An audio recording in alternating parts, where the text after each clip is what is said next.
everybody? I'm Sean Reynolds from Sportsnet, about to be joined by Ken Wiebe from the Winnipeg Free Press. Together, we are Kenny and Renny, and this is the Kenny and Renny post-game show after the Winnipeg Jets' third straight loss. Now, how used to this Jets team being fairly dominant was everyone for a long time, and how panicking. Like, hey, I see you out there. I'm watching you. Get your finger away from that panic button. I see what you're doing.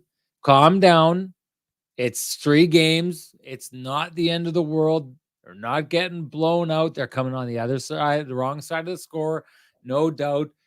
But don't be panicking. What does panicking look like? Well, I think panicking looks like, maybe this James Nowicki saying fire Bones, sign Corey Perry. There is a really, really anti Rick Bowness sentiment going on already in the chat room. I'm honestly surprised to see it. We're talking about Dallas. Good to see you. We're talking about Scott Arniel coaching Rick Bowness's system while he's gone. Like the system that brought the Jets so much success last season, and the system that has got them to where they've been at this point of the season so far, is Rick Bowness's system, right? And so the success is based on the kind of hockey he wants this team to play, has been pushing them to play, took them to task last season for them not playing, and they got back to them this year. Now, I don't want to say that Scott Arniel hasn't done a good job. I'm not saying that for a second. The Jets' record under Scott Arniel is absolutely ridiculous. Absolutely ridiculous. But let's not try and separate the two and say Rick Bowness good or bad, Scott Arniel good. You can't do it, because it's one man coaching another man's system when he's gone, and it's another man who's implemented that system. And, had the Jets flying high last season before they fell apart, but still got them to the playoffs. People, don't forget that this Winnipeg Jets team had missed the playoffs the year before that, and Rick Bowness came in and said immediately, this is a team that needs to get back on track, needs to get back into the playoffs, and he executed that. The Winnipeg Jets got back there despite some major bumps in the road, and then went to war with his team, and then came back and hooked them all over again. These aren't easy things to do, and I get it. I'm just saying this.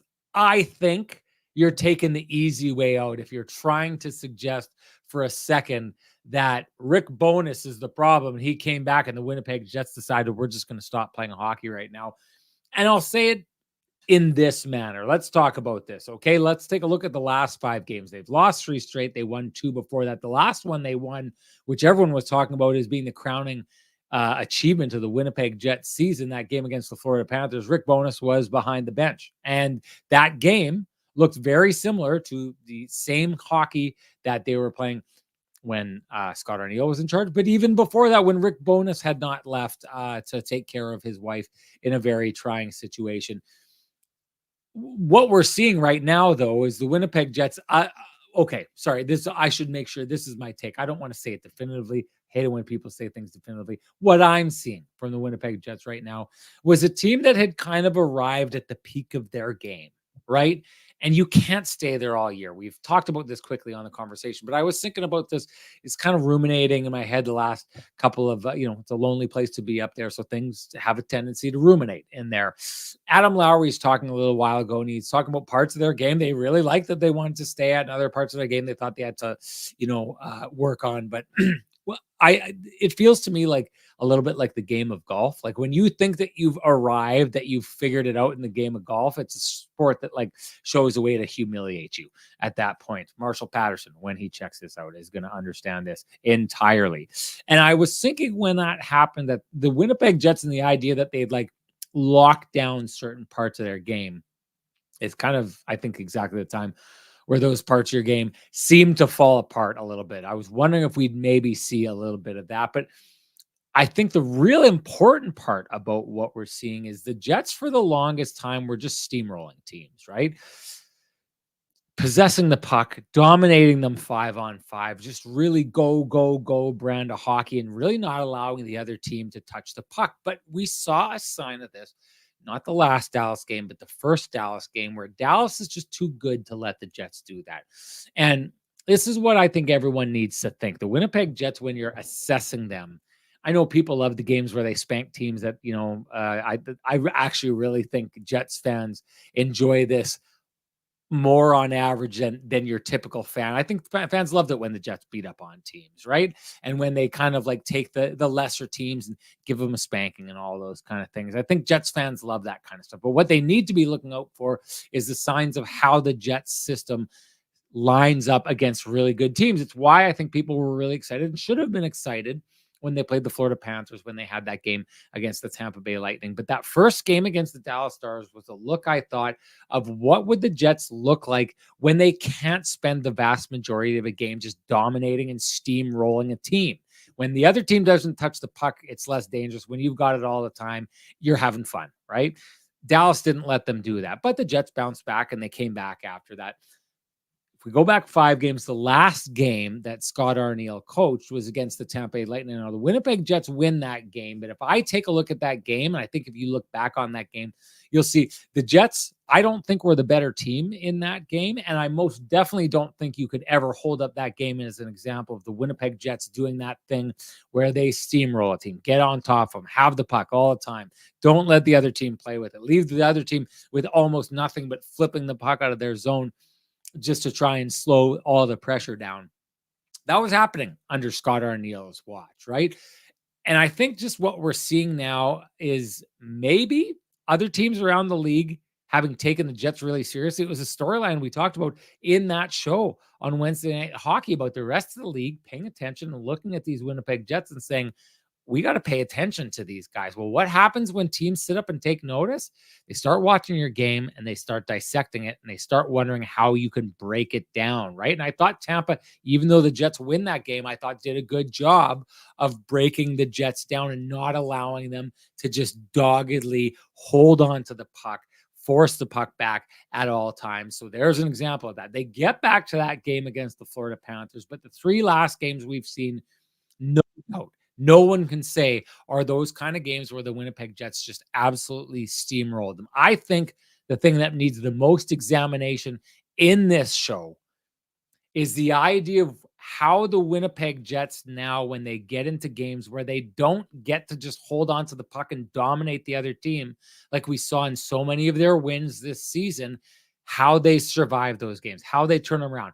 I'll say this quickly before Ken Wiebe comes in, but before the last game, Rick Bowness talked about the idea of that game against the Dallas Stars and that they needed to score against the Dallas Stars so that they could force them to change their game, play with the lead. That would change things. Well, the Jets had the lead in this game. That wasn't enough. And anyone who tells me tonight, because I thought it was actually a little bit strange, the media line of questioning tonight seemed really focused on Josh Morrissey's Janmark hit, which was like should have been a penalty. Let's all like get that out of the way right now and not debate that. A lot really focused on that, and then a lot focused on the power play not scoring. I mean, there's something they did score a goal. We should talk about that, but I feel like a lot of people are trying to sell tonight the idea that the Jets were that close to pulling off like a near perfect game. The Oilers had 39 shots here tonight. They had a lot of opportunities. They hit 2 posts. They were getting their opportunities. The Jets, to me, held the door as the zombie horde was coming in for as long as they could and then broke it open. And to me, anyone who says, and there's going to be a lot of people who say it, an unfortunate goal turns this game, you're 100% right by saying that. But the thing about games against teams like that and good teams like the Jets have shown in the past, the Jets have been good at stalling the other team's momentum when they get going. That didn't happen tonight. Once that happened, the floodgates were open. The Oilers kept coming. It's a 3-1 game. That's how it ends up. So to me, there needs to be an examination of the Winnipeg Jets and how they handle games where they don't get to keep the puck for 2 full periods of it. And then the other team just, tries to make a push back into that game. I know a guy who would be a great guy to talk to about that exact thing, a guy we could bring in who would have an opinion on that. And he just happens to, ladies and gentlemen, have the best music in the business. So why don't we play that music, everybody? Because you know what? Here comes Kenny.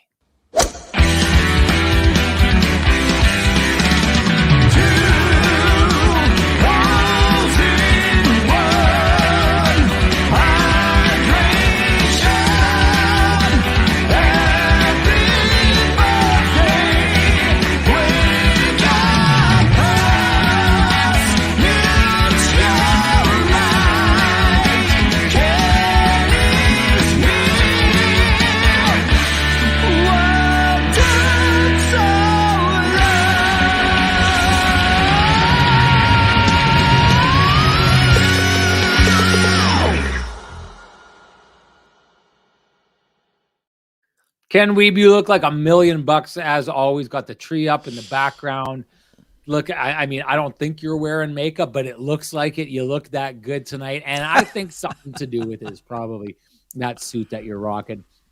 I know for a fact because I have two that were similar like that. I like that era of suit. The one thing about Vittorio Rossi is they keep you extremely current. And it was, I've got two of those like that. And last year or 2 years ago it was because I wore one of those. I debuted it on the Jets season opener. Mason McTavish had his first ever goal. It was a Wednesday night hockey game. It was Cole Perfetti's first game ever in the NHL. I guess this is the point of me saying I walked out there feeling like $1,000,000 and as current as it gets because Frank walked over and said, hey, all these suits you're looking at, stop doing that. I'm going to make you look like $1,000,000 and a guy who knows what he's doing. That's what he did. And if you want that for you, you know what to do. Head on down to Vittorio Rossi on Corden Avenue. Walk in, loudly proclaim that Kenny and Renny sent you.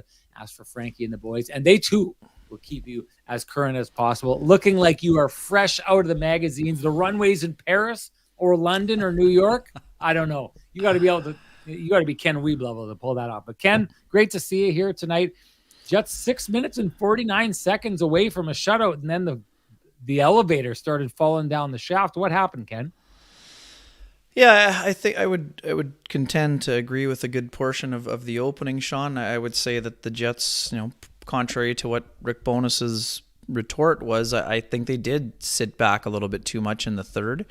I don't think it was quite at the Dallas Stars level of the third period, maybe on Tuesday night by any stretch. And I do think that the Jets did an excellent job of defending against both Leon Draisaitl and especially Connor McDavid during the first 53 and a half minutes, maybe, especially at even strength. They didn't have a lot cooking in the game, and that is a testament to the five guys on the ice against them, primarily the Adam Lowry line and the Josh Morrissey, Dylan DeMello D pairing. Yes, it took some other players getting involved, but those guys were excellent against McDavid particularly. And, quite frankly, I barely noticed Leon Draisaitl, and that's saying something because he's a guy you notice all the time. Yes.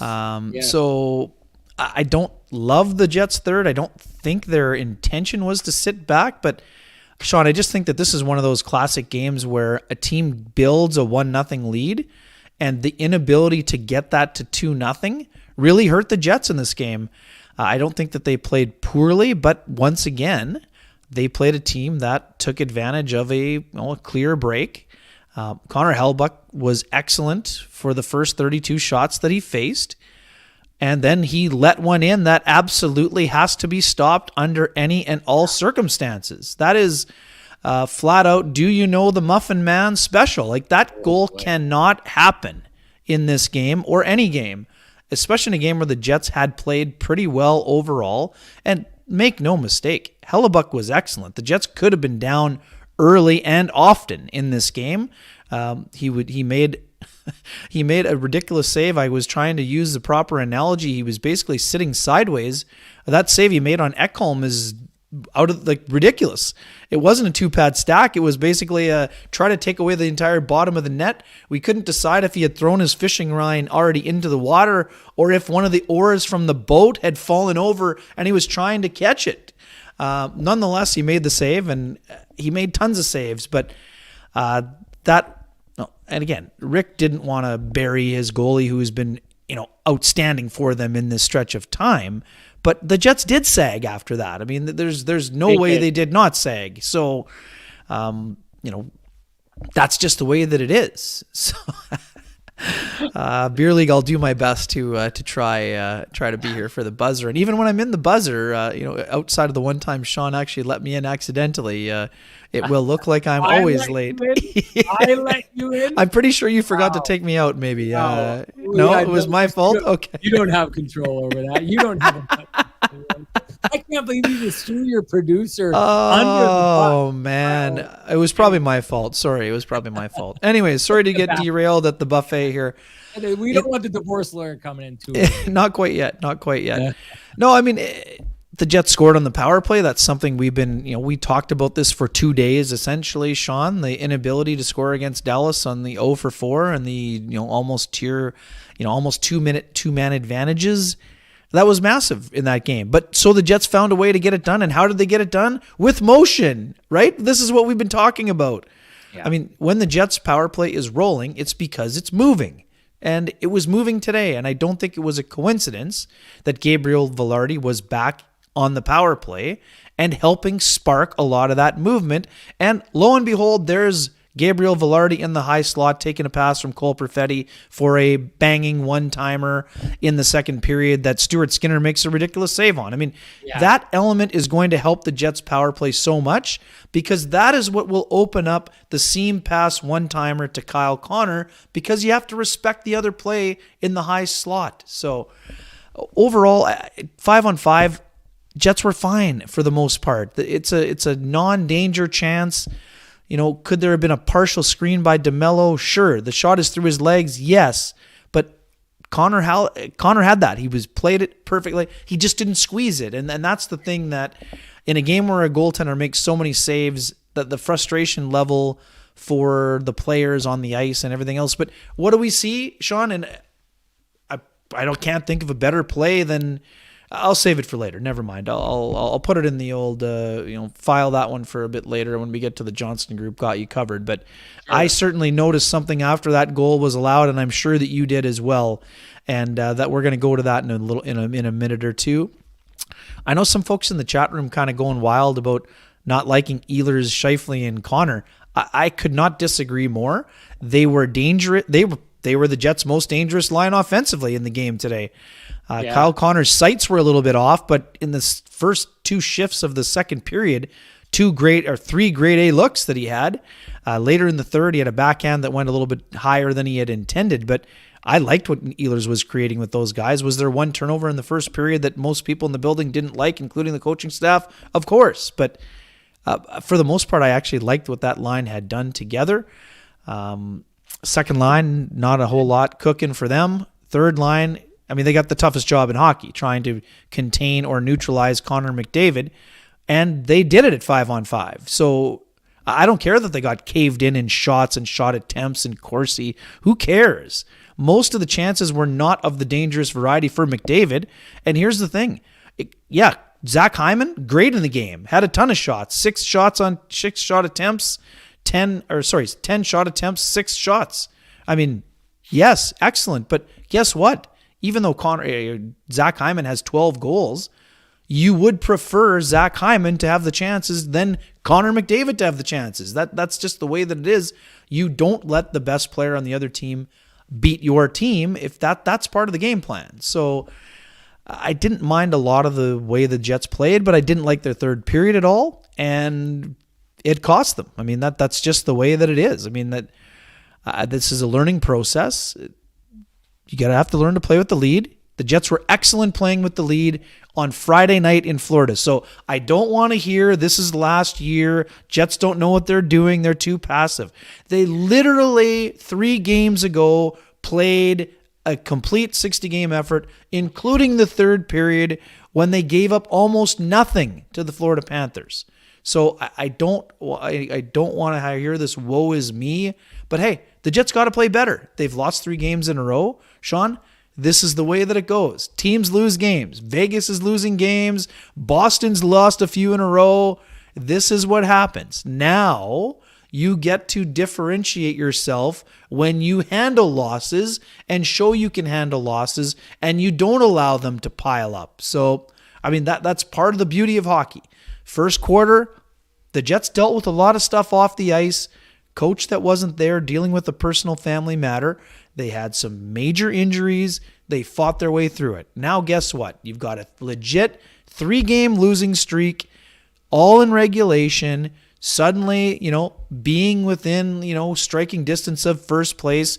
Now it's getting tougher. Now those teams the Jets thought they were getting some separation from are now right congested with them. So it's good. It's fun. This is part of there's tension now. Tension is good because if you want to be a good team, you need to show you can stand up in tense situations. I don't see the Jets unraveling, but right now they got some things they got to clean up, and that's what playing is all about. That's what coaching is all about, and it's the beauty of hockey. You want to show you're a good team? show you can handle, and quickly dismiss a losing skid, because the Jets just had a 5-game winning streak before this started. So let's see where they're at after Saturday afternoon. I think there's a real interesting conversation to be had here about how the Jets, okay, if we're trying to find patterns, how the Jets have handled being an upper echelon team over the last couple of years. Because if you remember when the Jets first kind of climbed towards the top of that Central Division, Rick Bowness said, like, hey, and they suffered a couple losses after that. Rick Bowness said, hey, like, this is the deal. You can't just play and get there and be like, okay, we made it and that's it, we're a good team now. You have to earn the right to stay amongst those teams. They didn't do that for that little stretch last year, but then they bounced back to the point that in January they were leading the conference, and then the same thing happened, a precipitous fall after that this Good last word. time. And now we get to this state. Well, it's funny, Ken, because someone was making this funny joke about Renny not having any brain. So I quickly looked down on my phone and said, big words to use in a jam in a podcast. And that's the first thing that popped up. But this is another one of these times where the Jets had got to that stage. They jumped ahead of the Dallas Stars in the standings. They were in a tie with the Colorado Avalanche. And then since then, now they've fallen off. And to your point, they're 1 point up on the St. Louis Blues now, potentially in danger of getting spit out of the bottom of the top 3 and landing in that wild card spot. So, Ken, and I'm just too fascinated by the idea of it. There's stuff that we have to do. We'll get to it afterwards. I just want your take on this, on like, is this one of those things that it's like the skills to unlock? You know, we've got like a Kung Fu master who's trying to teach their students whatever, and this is just the one thing that they haven't mastered yet? Are the Winnipeg Jets basically mind blocking themselves from being one of the best teams in their conference and staying there when they get to that spot? Yeah, super interesting, Sean. And folks of our vintage, but what you're basically asking me is if the Jets should be going to visit the Karate Kid. You know, we're time for a little wax on. Time to go see Mr. Miyagi. Maybe they should be sanding the deck before they get into the ring. Is that what you're saying to me? You got to master the moves before you get used to getting into the ring for the championship tournament. I like the analogy. I like it. I think they're getting they've painted. Yes, exactly. The wax on, wax off. I like it. No, that's a wax off lesson, buddy. It is right now. Right now they got the chopsticks and they're trying to catch the mosquito right now. And right now they're having trouble catching the mosquito. I do agree. Exactly. There we go. Time to catch some flies with chopsticks. Well done. Well done right there. Now we're on to something. Now, this is interesting. I do not think the Jets are sitting back and saying, I do not believe this is a Jets getting fat on their press clippings and thinking that they've got it all figured out. No, I don't see that at all. It's funny. Pete DeBoer used this terminology during the first trip into town. When he said, I think he was sort of intimating that his team was sort of relying on like almost reputation rather than actually nailing down and drilling down on the details. And I love that analogy. I don't see that from the Jets. I don't see that them thinking, oh, well, they're in a battle for first place. They can just put it on cruise control here. That's not what I'm seeing from the Jets. But of course they need to play a little bit better because other teams are not being surprised by the Jets. Most of the time, they're getting the opposition's best. Chris Knobloch was talking about, like, the Jets have a league-wide reputation as being a legitimately good team. Well, guess what? Teams get up to play good teams because they all want to be good teams. So don't be surprised when the team comes in as an opponent and knows what they have to try to do to contain them the same way that the Jets are trying to contain two of the best players in the world. So do they have to learn? Is there a mental component to this, to walking, or to the balance between swagger and belief? Like it's a fine line, right? And sometimes swagger is good, but overconfidence is not good for any team. So I don't see the Jets playing Entitlement, was the word I was looking for. Pete DeBoer said the Stars were playing an entitled game. I don't see the Jets playing with entitlement right now. I don't see that. Do you? No, the Jets used to. In Right, years that's what I past, mean. I think be the ultimately entitled team. I don't see that from them now. I think you keep going, Ken, because I think you're onto something here. And of course, you got to learn how to win. We hear this all the time, and even the Jets were referencing this, Sean, after Tuesday's game. Nino Niederreiter said it. The Stars know how to win. Like, the Jets have shown they know how to win in the first quarter, but they haven't closed out. They didn't close out the game against Nashville. They had a nice pushback, sure, but they were already down 3-0. So, and today they didn't close out the game. So that means that's something they need to work on. I don't know that I agree with the comment that the Jets were owned tonight. In the third, you could make that argument. Parts of the first, for sure. The power play got them going. I thought the second was pretty even. The shots were even. The chances were pretty even. I don't get the sense that the Jets have forgotten the hard work and effort that it takes to have put themselves in that chunk of really good teams in the first 20, 21 games. I don't see that. But of course, you're not going to just roll through the season. This is like Boston had, Sean, we went on that road trip to Florida 1 week ago. Boston had lost one game in regulation. They, I think, have now lost 3 in a row. So, it happens to all teams. But now, let's see what they're made of.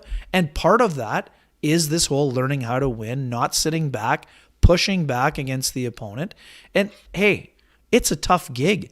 Chris Knobloch was throwing Connor and Leon over the boards basically every second shift. So, yeah, guess what? You're going to be defending once in a while here, and it's important to learn how to defend against those elite players. And, hey, this is part of the deal. It's not cause for panic, but of course, it's part of the learning process. And yes, there are things the Jets need to do better. There's no doubt about that. But is the sky falling? I don't see the sky falling. And this is the thing, Sean, even when the Jets were tied for first place, I'm pretty sure both of us had the same opinion that the Jets were a very good team with the potential to be, at that next level, but they weren't at that level yet of a Vegas or a Boston or a, front runner. They were not they were a contender, better than a bubble team, but they weren't a championship team that teams would be chasing the entire season. I mean, that's the deal. I mean, Sean, you and I were both there. John Cooper, literally just over a week ago, was comparing the Jets to the Boston Bruins when the Boston Bruins had one regulation loss. And John wasn't just saying that to fire up the media who were in attendance. So, again, they're not in a position where they're an elite team yet. They have qualities that can make them a very good hockey team. They are a good hockey team. There's no doubt about that. But today, once again, Sean, 3 games, 3 goals, and no even strength goals today. I mean, that's a problem. That's 2 games in a row, no even strength goals. Okay, I've got a theory behind that. There's stuff we have to get to, but we're just getting into too many interesting things that I think are kind of like peeling the onion back on this. I'll say this. I think the big issue with that is they haven't had the domination on 5-on-5. It's something I talked about coming into this. So you're not seeing a lot of goals because they don't have the puck nearly as much as they had before. They're not wearing down teams. They're not getting that second goal up on them. And then now creating the score effects thing where a team is trying to risk its way back into a game, and then you can capitalize on their mistakes. They haven't put themselves in that situation. To the point, Ken, that you're making about the Winnipeg Jets being a team that has allowed other teams in the league to stand up and take notice and be like, we got to worry about those guys. I'd said it at the top end of the show. I don't know if you were in the green room yet, but what happens is when you get attention from other teams around the league, you get coaches who dig into your game plan. And here's something very specifically I've noticed about the Winnipeg Jets for a long time, or sorry, not for a long time, over these last 3 games. One of the things the Jets do really well is they kill plays at their own blue line, turn it back up the ice, and that's how they keep pressure on. And I thought that they've really capitalized on teams that try to skate through there, and they turn those pucks over and they catch those guys going the wrong way. That's one thing they do. But the other thing they do is teams have been rimming the puck and trying to dump it in, but that dump in doesn't work because when you rim the puck, the Jets defenseman on the weak side has already bailed and he's there to pick up that puck. It's a giveaway. If you are skating down the right wing and you rim the puck all the way around, it's a giveaway because the Jets defenseman on the other side of the ice is going to pick that up and transition it out of the zone. If you put a little bit of a soft dump in there, it goes behind the net. Connor Hellebuyck gets out and plays it, passes it to his defenseman, and it's a turnover. So what you'll notice has been happening with the Winnipeg Jets in the last number of games is a soft dump in, a chip that just barely makes the corner, so that now there's a race.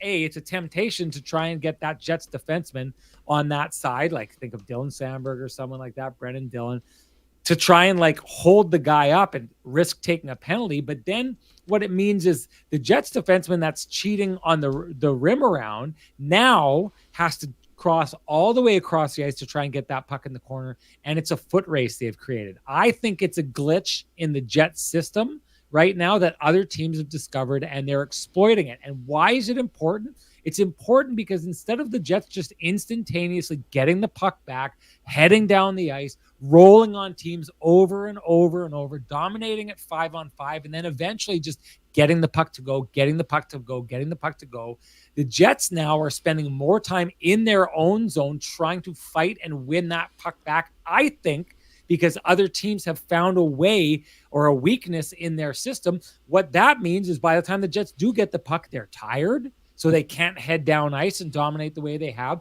And what you're seeing in a drop-off in scoring is the idea that the Jets don't have the puck as much as they did before these last number of games. And I'll throw that Tampa Bay Lightning game in, which was an example of the Jets finding a way to win a game where they weren't as dominant. But the Jets don't have the puck as much. And I personally think that other teams have had to stand up, take notice of what the Jets, look at their system and say, okay, how do we beat this? As soon as one coach finds a chink in the armor, every other coach has the game tape. How did these guys do it? Okay, there we go. What do you think of that idea, Ken, of the idea that other teams are digging into the Jets system and maybe it's time for a system tweak for the Winnipeg Jets to stop allowing teams to exploit a hole they've found in the system?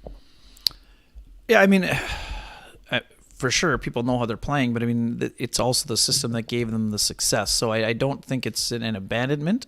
I mean, that's what I'm saying. Rick Bowness has been talking about needing to get their defense more activated all week, right? Since the Dallas Stars game. Now, did they do a better job at that today? I'm not sure. I mean, it was okay. I don't know that it was as active, but I mean, yeah, I'm not sure. I don't know that. Do you have to make adjustments over the course of the year? Yes. But to me, it's still more about execution. I mean, did they give up some grade A looks at even strength? For sure. Where are they failing executing then? Yeah, I mean, they got to finish. They got to bear down better at 5-on-5, which all we've been talking about, Sean, is how great a 5-on-5 team they are. They've barely scored at 5-on-5 now in the last 3 games. So that's an area where, of course, I mean, sometimes it's goaltending, but they got to create more. They got to finish at a better rate, and they got to defend a little bit better too. I mean, as a 5-man unit, I think they've been doing a pretty excellent job. I mean, faceoffs, they were awful today. I mean, 29 or whatever it was, 71% to 29. I mean, that's not going to work. There's something else that keeps them from possessing the puck as much as they like to possess it. Yes, and that to me in a game like this against if you're losing, McDavid was like 14-1 or whatever he ended up finishing. Sorry, I should actually get the final look at that before I make a declaration. But there we go. McDavid, 16 wins, 2 losses. I mean, like that, for a guy who you're trying to keep the puck off of his stick, when a guy wins 16 out of 18 faceoffs, that means the puck is going to be on his stick an awful lot, and it was. But I also still think that like McDavid wasn't overly dangerous. He got rocked by Adam Lowry and then was complaining about it. And it was a classic pot meat kettle. I mean, he's pointing to his head like it was a headshot. It was nowhere near a headshot. And McDavid had just hit Nemesnikov in the chin on the previous shift. So I don't want to see. Again, I understand guys work the refs for calls, and good on them. I got no problem with that. But that was kind of a situation where, I don't know, like that people looking around, especially if you're involved in that game and you're like, hey, you kind of got away with one. Don't be begging for something that isn't there. But guess what, Sean? A couple minutes later, Gabriel Velarde is called for holding the stick of Connor McDavid. So once in a while, those things may happen and may benefit teams. So, but that, I mean, I don't think reffing cost them the game. No. And after the Jets had 3 in a row, the next power play was going to Edmonton, and the free hand was off the stick, and I think Gabriel Velarde was in a chase position. So, I mean, that call is going to get made a lot of the time, and I got no problem with it. But, I mean, it was a pretty ticky-tack call at that point of the game. But at the same time, you got to be more disciplined if you're the Jets in that scenario. Okay, I entirely disagree in that situation. So at the beginning of the game, Mason Appleton is all over. Oh, he definitely was, and they called it. David. And he grabs a hold of his stick, and in that moment, the officials are saying, we're not going down this road. We're not going to have a game where you guys just constantly mug them and don't do all these kind of things. We're not doing this. It's not the dead puck era. We're stopping this right now. The Jets turn around, go the other way, and Pat Rathwell, who may be in the chat room right now, a former official, texted me. He said, I thought both those were ticky-tacky calls. And I was like, I get it, though, because you can't have McDavid. Okay, the guy's, had 13 points in 3 games or something like that? Okay, so 12. let's just hold his stick at every moment and not allow him to get anywhere. I don't want that, okay? Yeah, I don't allowed. care who you're cheering for. I don't want that. If we're taking fighting out of the game and hitting out of the game, the last thing I want is clutch and grab back in the game, okay? So I'm okay with that call. You're basically saying you don't get to shut down the best player in the world by just mugging him at all points and just not letting him get through. The Jets get the call back right away afterwards. They end up scoring the goal off it. The officials say, listen, if we're going to call it on you guys, we're going to call it on the Oilers as well. So to me, I don't think that's a ticky-tack call at that point of the game. Tie game in the third. I don't care. I don't care if it's situational. The officials had established in the game we're calling this call. So you don't get to do it at that time of the game. Who did he hold the stick on? Yeah, McDavid, but he didn't have a scoring chance. It had nothing to do with the game. It had nothing to do with the play. No, but a player can't skate away from a guy if he's holding on to his stick. The danger of Connor McDavid is where he gets to. So away from the play, if you're holding his stick, someone's going to say, well, that's ticky-tacky. He was nowhere near to scoring that goal. But the danger of Connor McDavid is he can create separation on the guys who are covering him, and that's what makes him dangerous. You can't create separation on a guy if he's holding onto your stick and won't let you go. The Jets had been warned by the officials in the way they called the game that call was going to get called, and it's most definitely going to get called against the best player in the world in that situation. We already did it once in this game, so I don't excuse that at all. Anyone who's trying to point to the refs in that situation, I think you are missing the boat on this, because in the end, the Jets, where this game truly turned, other than the goal that's allowed by Connor Hellebuyck, which is, I agree with you, going to get our pristine wake-up call of the game. But where this game turned is the Jets this season have been phenomenal, not only when they score, but when then the other team scores, of halting the opposition team's momentum and turning it back in their favor.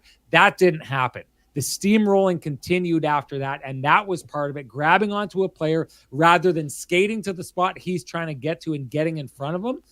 I know Gabe Velarde, I don't want to throw everything here at Gabe Velarde, but anyone who's going to be like, that's unfair or whatever, give your head a shake. The Winnipeg Jets got to be the slower team at the most crucial part of the game. That's why they lose in that situation. We got to get to some stuff here, Ken, because we're flying on all this. So as I mentioned, we're going to give the pristine wake-up call to Connor Hellebuyck.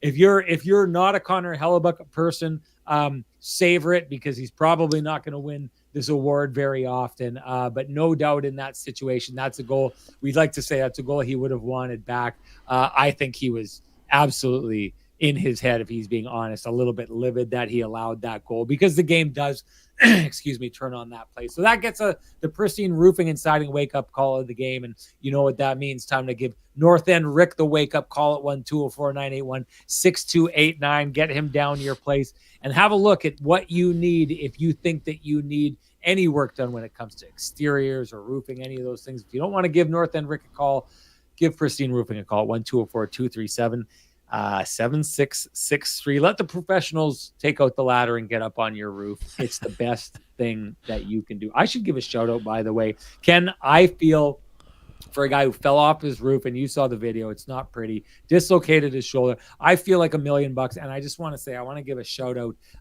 to my masseuse Tammy at In Good Hands, my chiropractor. I went to an osteopath at Darcy Bain, Jana Shumla. Phenomenal. I feel like $1 million because now these aren't people who advertise on the show, but I just want to say Humpty Dumpty fell and they put him back together again. Pretty darn good. So great on all of them. Dr. Lisa Reinfort, my chiropractor as well. All of them kind of in that Main Street area. Thank you so much. I feel like $1 million and it's because of all of them. Ken, hey, you're lucky you're not on LTIR. Let's exactly. be honest here. Let's be honest. And we all know we could have used the cap relief, and that's just dead cap space that I'm taking up right now. So maybe it would have been a good thing, but give Sweet Lou a shout. Yeah, for the folks who have realty needs you'd like to have met, you can contact our main man, Lou Ferlin, at Royal LePage Dynamic Realty, 204-791-9971, or at the office, 204-989-5000. His email is lou@louferlin.ca. That's LOU@LOUFURLAN.ca. Lou Ferlin, excellent realtor, excellent human being, and excellent supporter of the community, including this podcast, for which we are grateful. And buy and sell. I'm selling Axel Janssen-Fialbi on the fourth line on Saturday afternoon. I think he had a couple of nice shifts, did an okay job on the penalty kill, but as personally as the conductor of the Gus bus, I was a little bit surprised that Janssen-Fialbi played ahead of Gustafsson. I think Gustafsson has actually been playing quite well. Certainly was skating very well in the games against Tampa and Florida. And I know that his face-off numbers haven't been great, but there have been some nights where he's been good, and I think this was a night that they actually kind of missed him a little bit, Sean, personally. I know I should be hopping over to the buying side of things to represent the buying side of things. I just got to get this out. I'm selling on Kyle Connor's effort on the back check and defense the last little while. I don't think it's there and where it should be the last little while. I'm with you. I like the element that Nick Ehlers has brought to that line. Mark Scheifele was surgical out there tonight. Yep. He, I thought, was the best player in the game until towards the end when the Oilers kind of took things over.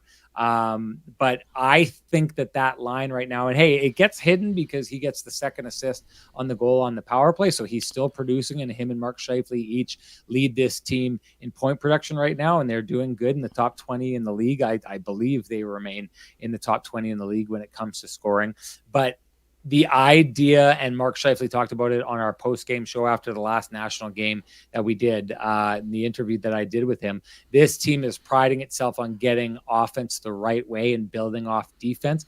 I'm not seeing the commitment that I've seen from that line on Kyle Connor's side of the ice the way that I've seen in the past. There's a couple of times tonight where I saw a little bit of the lesser effort than I was a lesser effort than I was expecting. So I'm selling on that.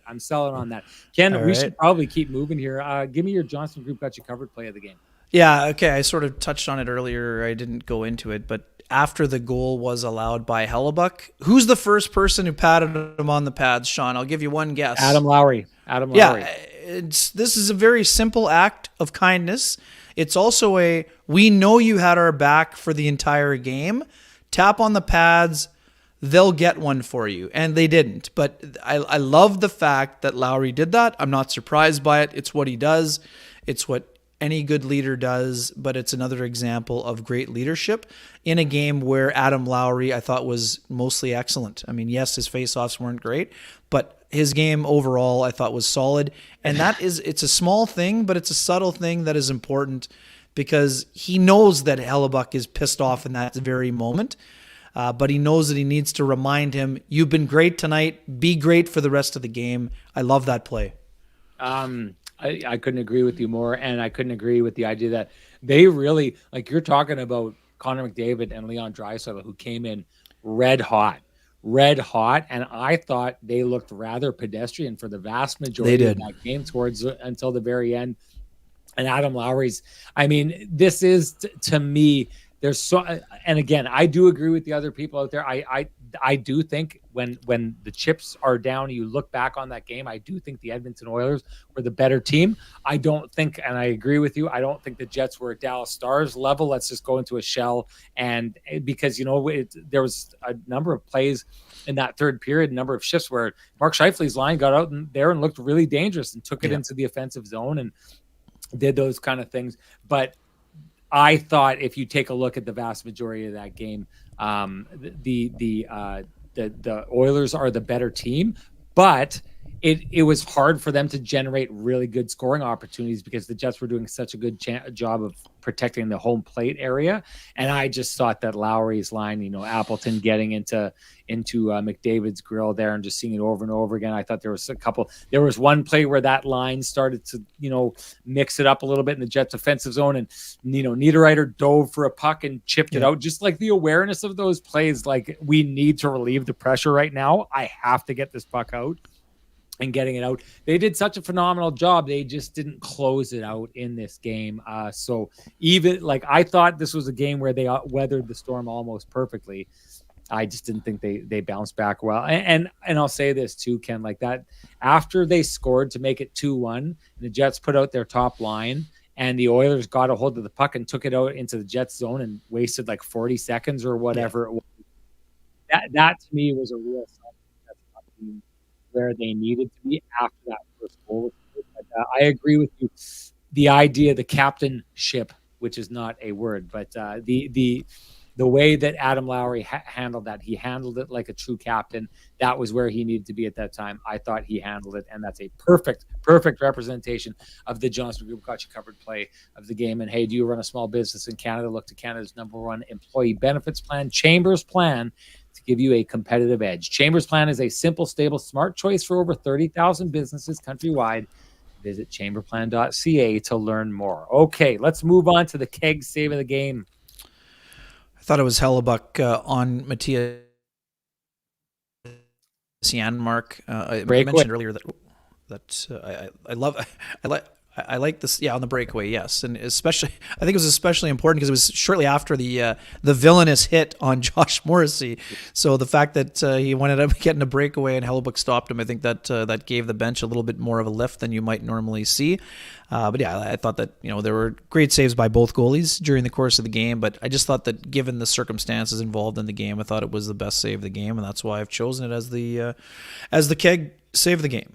I couldn't agree more. And hey, that's Ken's keg save of the game. I am going to agree with him on that. You don't have to agree with us, but what you should do is share with us your keg save of the game. Why? Well, if you do, you're automatically entered to win a $50 gift certificate from our friends at the Keg, usable at any of their 3 locations in the city, each location finer than the last. And that brings us to our winner from the last show. And I got to say this, talking a little smack to Renny, or no, sorry, that's the Lamplighter winner.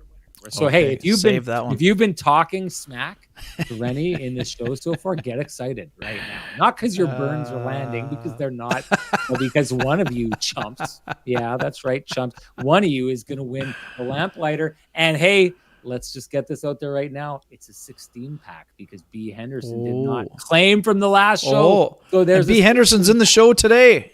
I know B. Henderson. What's going on, B. Henderson?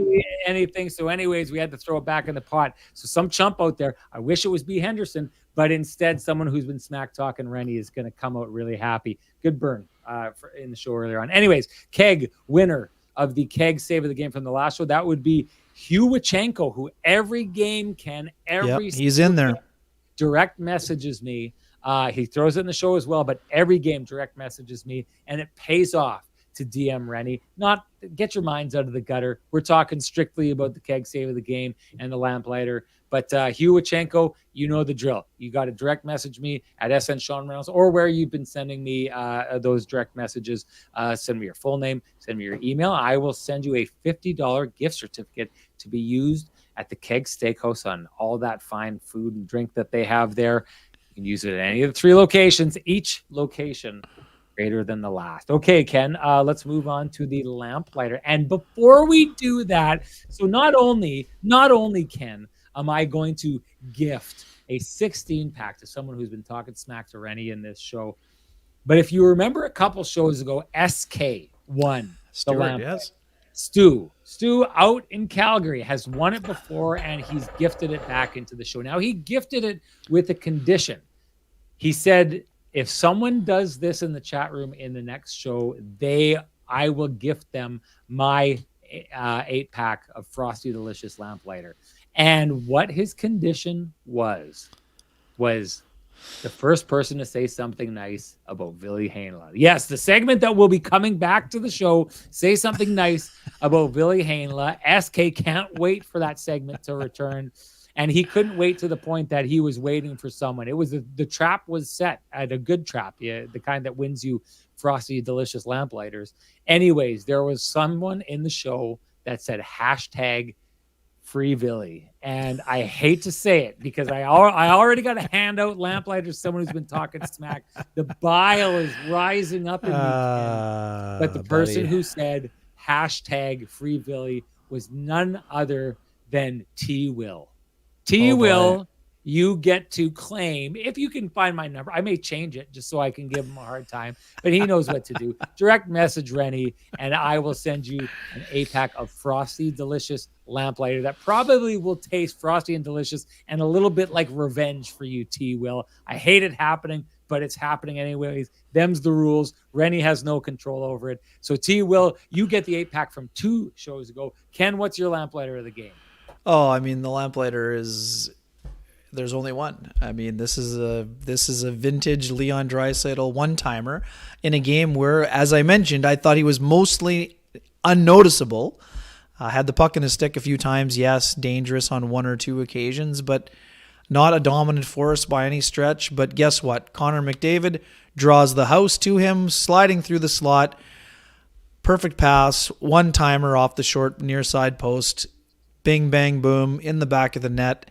1-0 lead turns into a 2-1 deficit. And once again, I mean, turn out the lights. I mean, that was basically it. I mean, that was it.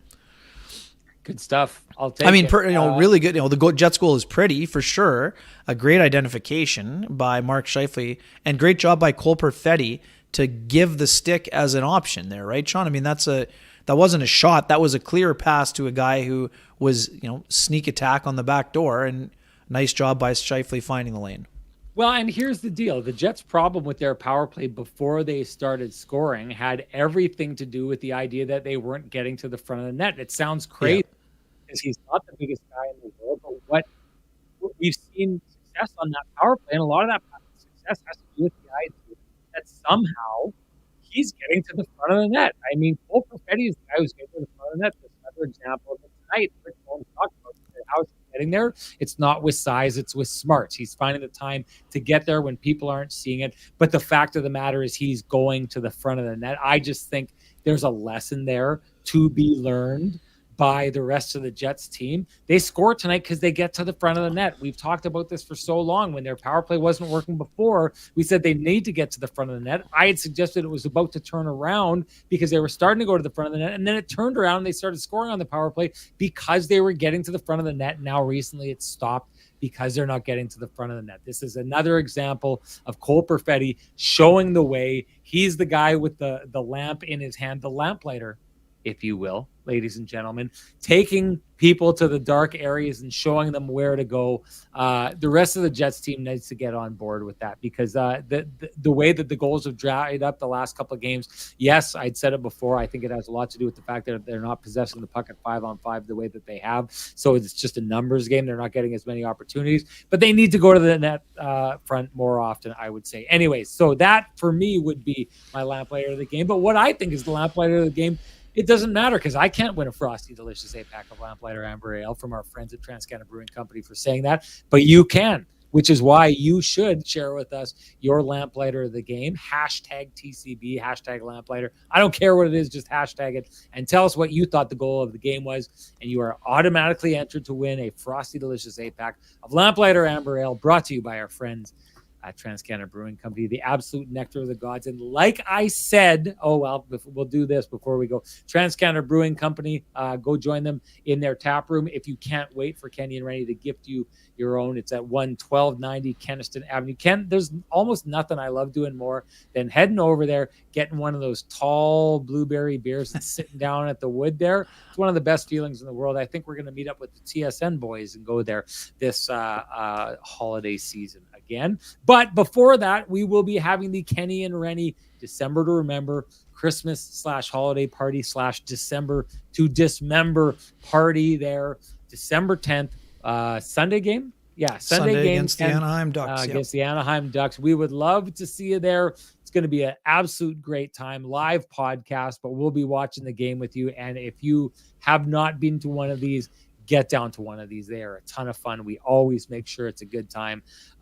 So get your tickets. Ken just shared with you where to go. And that means it is time to gift not one, but two Frosty Delicious 8-packs of Lamplighter Amber Ale. Ken, I've heard the legends before. I've heard that the 8-pack, of course, is frosty and delicious, but the 16-pack is twice as frosty and twice as delicious. We would have to take the word of someone who would do it. So maybe we will get Maurice Et to tell us if that is in fact true, twice as frosty and twice as delicious, because Maurice Et, you are the winner of the 16-pack of Frosty Delicious. Maurice Ed is in the chat too. But, good. Yeah, good on well, them, I good know on because they were trashing me earlier on. I took notice and I thought to myself, is there any way I can reverse course on this? But I wrote it in pen and I don't have an eraser that gets rid of that. So Maurice said, you know what to do. Direct message me at SN Sean Reynolds. I need your full name. I need your email address. You do that and I will send you a voucher for not one, but two Frosty Delicious 8-packs of Lamplighter Amber Ale. The nectar of the gods brought to you. Yeah, true. Maurice Ed says I trash those whom I love. Woo. Yeah, okay, fine. You love me now because you won. I wonder what you would have been saying if you didn't win the 16-pack. Anyways, get a hold of me. You know what you got to do.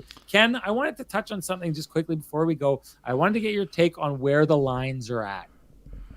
Yeah, no doubt. We got to squeeze Cambrian in too before we roll out. Okay, perfect.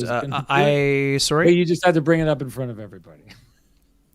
Oh, we're going to get them in. No problem. This means they get a double dose here. Yeah. Someone in the chat just mentioned it, and I actually quite like it. I actually personally would like to see Perfetti with Scheifele at 5-on-5.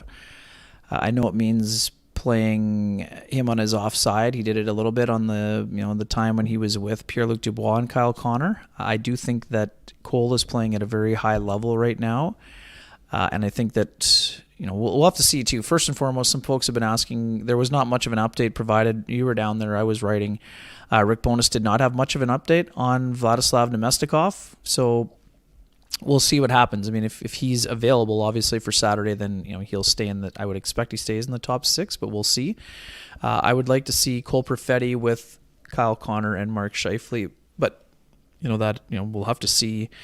We'll see what happens with Gabriel Velarde. Velarde, I didn't mind his game. I thought, naturally we knew he wasn't going to play 20 minutes. He wasn't even going to play 14. I'd like to see him eventually back with Scheifele, but I think right now I want to see Gabriel Velarde with Nikolai Ehlers and Vladislav Nemesnikov on that line. I think you can put Perfetti up, and you can move Iafallo. You either move him on the 3rd or the 4th, wherever you want to put him.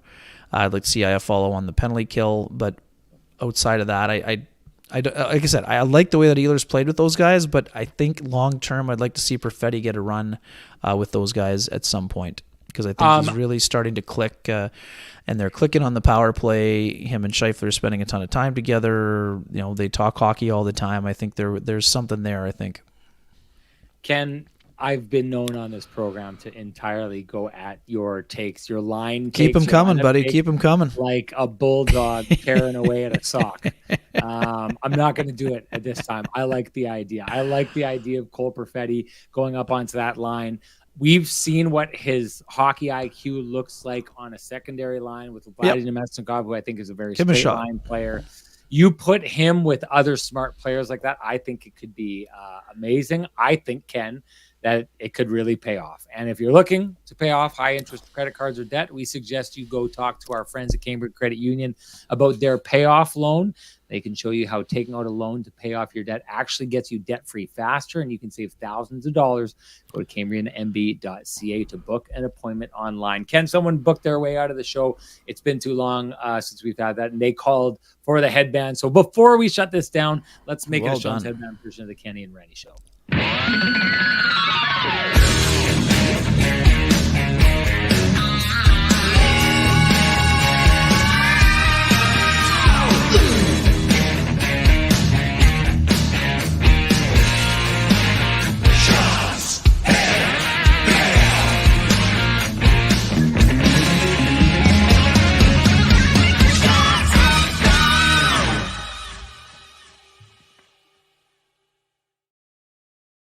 Ken, I'm trying to get like the Bret Michaels hair going, but instead it looks like it's one of those like fake things. Like I'm actually bald and the hair is like there. Show a little bit of the forehead line and get it out there. Ken, anything you want to talk about before we go? How about just a quick thought? What do you think of Velarde overall?